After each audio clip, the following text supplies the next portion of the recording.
नमस्ते अभिवादन, आपका इनोसेंट इन्वेस्टर के इस नए वीडियो में काफ़ी दिन बाद ये वीडियो आ रही है, तो आप सभी को नमस्कार। आगे बढ़ते हैं। निफ्टी का चार्ट फाइनली देखने लायक हुआ।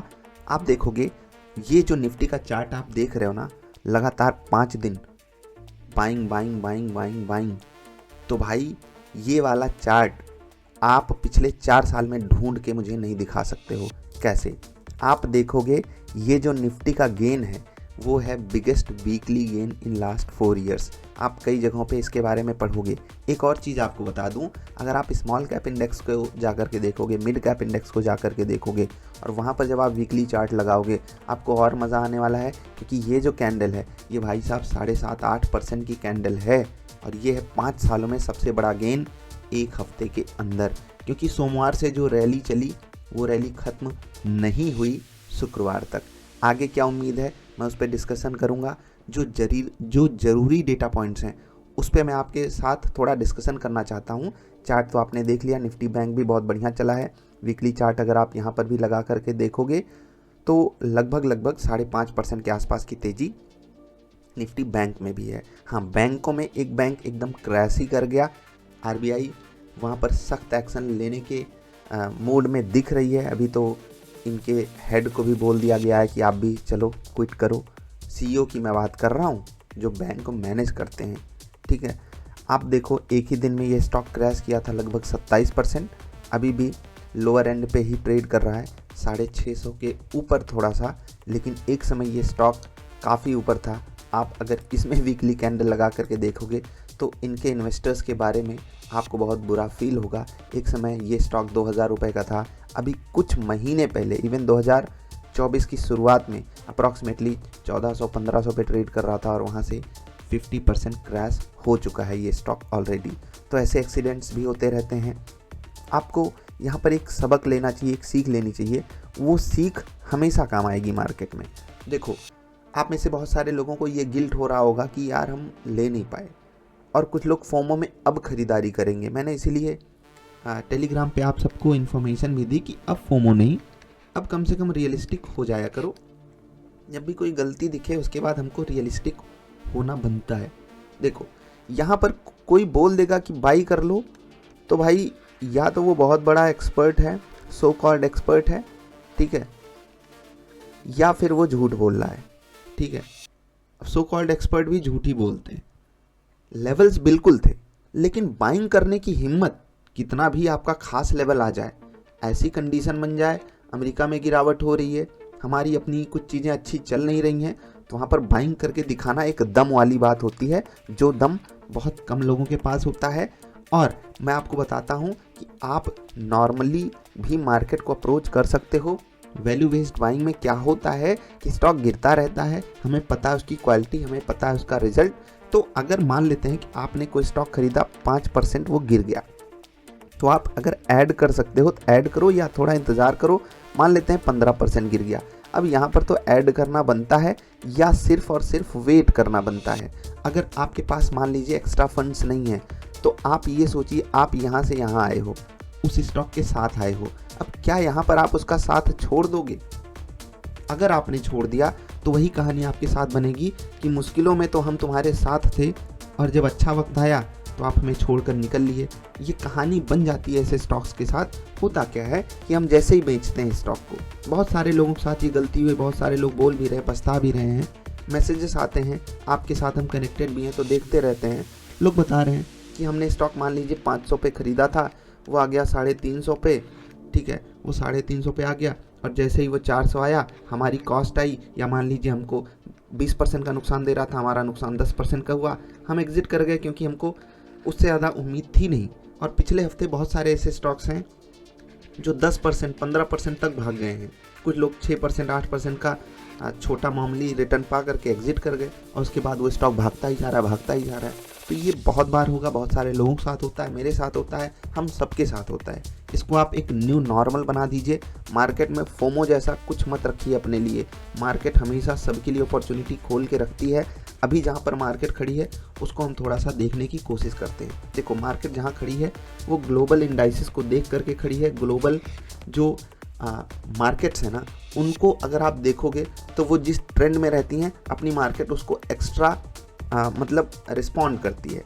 अब हुआ क्या है, अमेरिका में चीज़ें उनके फेवर की अगर जा रही हैं तो हम ऐसे चलते हैं, हम अमेरिका से आगे रहने की कोशिश करते हैं। कुछ लोग कह रहे हैं भैया रुपया हो गया मजबूत, लेकिन मैं कह रहा हूँ डॉलर हो गया कमज़ोर। और हमें इस बात पे नहीं उछलना चाहिए, क्योंकि अमेरिका जानबूझ के अपने डॉलर को कमज़ोर कर रहा है। इसमें ट्रेड बेनिफिट्स होते हैं। जो लोग इकोनॉमिक्स के होंगे उन्हें ये बात समझ में आ गई होगी, जिनको नहीं आई उनको मैं कभी और समझा दूंगा। लेकिन ये समझो, अमेरिका भी अपने डॉलर को उतना ज़्यादा मजबूत नहीं रखना चाहता है, इसीलिए अपना रुपया ऊपर जा रहा है। हमारे इंटरनल रीजन्स अगर हैं भी तो बहुत माइन्यूट लेवल के, उनकी वैल्यू काफ़ी कम है, तो आपको उस पर ज़्यादा फोकस नहीं करना है। आई होप आप ये बात भी समझ गए होंगे अगर रुपए के एंगल से हम देखें तो। बाकी FIIs के एंगल से देखें कि FIIs पैसा डाल रहे हैं तो भाई उनका आप कभी भरोसा मत करो। वो गिरती बाज़ार में भी पैसे निकालने का दम रखते हैं, वो ऊपर जाती हुई बाज़ार में भी पैसे डालने का दम रखते हैं, क्योंकि उनके पास पैसा बहुत है। वो एक कहावत है ना, पैसा बहुत है, तो वही उनके पापा के पास पैसा बहुत है। अब आप जानते हो वो डॉलर वाले लोग हैं, वो डॉलर को करेंसी में जब इंडियन रुपी में कन्वर्ट कराते हैं, उनको लगता है यार ये बस 5 हज़ार करोड़ तो डालना है आज, तो डाल देते हैं। उनके लिए ये छोटी बात होगी। आप उनको ट्रैक करना, अगर उनको आप ट्रैक करके इन्वेस्टमेंट डिसीजंस लोगे तो आप बहुत जगहों पे गलत साबित होगे, क्योंकि उनको न्यूज़ सबसे पहले मिलती है।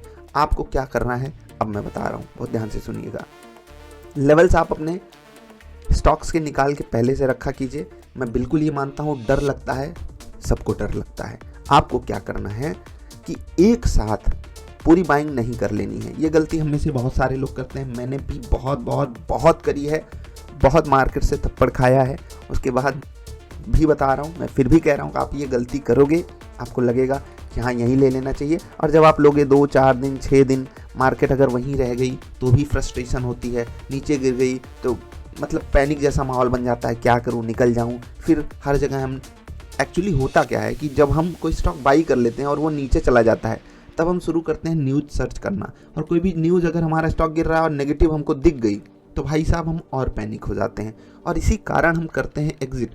हमारा जो अपना डिसीजन होता है ना, वो उतना रेशनल रह नहीं पाता। इसीलिए मैं आपसे बोलता हूँ, जिस भी स्टॉक को आप बाई कर लो, जब तक उसमें ओरिजिनल चीज़ इंटैक्ट है। जैसे मैं तो ये भी कहता हूँ कि अगर आप एक इंडसइंड बैंक के इन्वेस्टर हो और आपको अगर ये न्यूज़ दिखी कि भैया आपका स्टॉक जो है, आपकी जो कंपनी है, वो अपने अकाउंट्स को अच्छे से मैनेज नहीं कर रही है, RBI की वहाँ पर नज़र पड़ चुकी है, तो अब आपको ये फील करना चाहिए यार मैंने इस कंपनी में पैसे लगाए थे, तो अब मेरी कंपनी अगर सच में ऐसी कर रही है तो मुझे तो एग्जिट बनता है। लेकिन एग्जिट यहाँ थोड़ी बनता है। जैसे होता है ना कि मार्केट अभी क्या कर रही है, डेड कैट बाउंस दिखा रही है, ऐसे ही आपका स्टॉक भी डेड कैट बाउंस दिखाएगा। इंटरनली स्टॉक के अंदर कितना बुरा है वो आप सब जान नहीं सकते। इसीलिए बात आती है किसकी, मल्टीपल स्टॉक्स में इन्वेस्टमेंट की। इसको बोलते हैं डाइवर्सिफिकेशन। ये तो आप किए ही होंगे। अब यहाँ पर मैं इन्वेस्टर्स को क्या सलाह देने वाला था कि देखो, डाइवर्सिफिकेशन अगर आपका नहीं है और आपने ये झेल लिया है, तो ये समझ लो कि 30% 40% अगर आप लॉस में आ गए हो, तो इसी स्टॉक से अगर आप रिकवरी करने की सोचोगे ना, तो वो बहुत ज़्यादा मतलब प्रॉब्लम की बात है। क्योंकि बहुत बार ऐसा हो सकता है कि न्यूज़ ही गलत हो। अब RBI एक्शन ले रही है, बिल्कुल ही न्यूज़ गलत नहीं हो सकती, लेकिन फिर भी यहाँ पर रिकवरी उतनी आसानी से नहीं होगी जितना आप अगर रीजनल तरीके से अब मार्केट को अप्रोच करने लगो तो आपके लिए हो जाएगा। मैं ये नहीं कह रहा हूँ सारा पैसा यहाँ से निकाल के कहीं और डाल दो, लेकिन मैं आपको सिर्फ ये कह रहा हूँ कि आगे से ये बातें आप ध्यान रख सको, ठीक है। इस स्टॉक के लिए मैं आपको सिर्फ ये कहना चाहता हूँ कि आप यहाँ पर तो एग्जिट नहीं करो। अभी कुछ और चीज़ें आएंगी RBI की तरफ से, आपके बैंक की तरफ से, वहाँ पर आपको जो चीज़ें समझ में आती हैं आप अपना डिसीजन लेने की कोशिश करना। गलती सबसे होती है, याद रखना, सबका नुकसान 20-30% तो परसेंट वाले तो बहुत हैं। मतलब 10 में से 7 लोग ये तो हैं कि वो 20-30% आपको बता देंगे, 10-15-20% वाले, कि हमको लॉस दिख रहा है। क्योंकि ये मार्केट ही ऐसी है, यहाँ पर निफ्टी तो ऊपर दिख जाती है, स्टॉक्स हमारे नीचे रहते हैं, क्योंकि हम उन्हीं स्टॉक्स को लेने की कोशिश करते हैं ना जहाँ पर हमको वैल्यू दिखती है। भागे हुए स्टॉक को कौन पकड़ता है, और जब वो निफ्टी गिरती है तो वो और गिर जाते हैं, वो तो और ही नीचे रह जाते हैं। होता है ना नी जर्क रिएक्शन जिसको बोलते हैं। तो आपको अब क्या करना है, यहाँ पर अपने देश में ऐसा कुछ बदल नहीं गया पिछले 5 दिनों में कि अपनी मार्केट 5% भाग जाए। पूरे साल में मार्केट अगर 15% रिटर्न दे देती है, पूरे साल में अगर मार्केट 15% का रिटर्न दे देती है, हम उसको गुड मानते हैं। और यहाँ पिछले हफ्ते ही 5% का रिटर्न दे दी, तो इसको आप एक्स्ट्रा ऑर्डिनरी ही मानिए। और यहाँ पर अलर्ट और कॉशियस रहना ही हमारे हिस्से की चीज़ है। आप ग्लोबल मार्केट्स को देख लोगे तभी भी कुछ चीज़ें ऊपर दिखेंगी, आपको हो सकता है अमेरिका और ऊपर की का रास्ता खोल के दिखा दे, लेकिन आपको यहाँ पर अलर्ट रहना है। स्मार्ट एसआईपी आपको करते रहनी है। अभी तो स्मार्ट एसआईपी का टाइम नहीं है, कुछ दिन पहले था, तो ये सब चीज़ों पे आप फोकस रखोगे, आपके लिए चीज़ें आज नहीं कल नहीं कुछ साल बाद तक नहीं, लेकिन अल्टीमेटली फेवर में जाएंगी।